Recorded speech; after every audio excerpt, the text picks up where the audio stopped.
Hello guys, তো আজকে কি মাছ ধরলাম বিল থেকে তাই দেখুন। এই মাছগুলোকে আপনারা দেখেছেন, দেখতে হলে অবশ্যই কমেন্ট করবেন।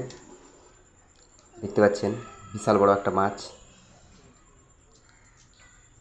এই মাছটার নাম হচ্ছে কাদা মাছ, কেউ আবার পোঁচা মাছ বলে। সুন্দর সুন্দর মাছ ধরেছি আজকে, জিওল মাছ ধরেছি, সব রকম মাছ ধরেছি আজ। অবশ্যই ভিডিওটা দেখবেন। এটা হচ্ছে আমাদের সুন্দর জাল মাছ, অনেক লোক আবার চিংড়ি মাছ বলে তাকে। দেখতে পাচ্ছেন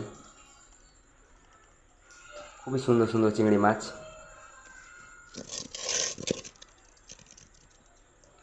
আজকে বিলে গেছিলাম, বিল থেকে খুব সুন্দর সুন্দর মাছ ধরেছি। দেখতে পাচ্ছেন অনেক মাছ আছে বিলের, খুব বড় মাছ।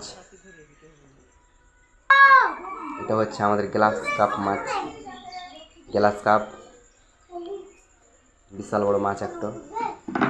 দেখতে পাচ্ছেন সুন্দর সুন্দর দেশি জিওল মাছ।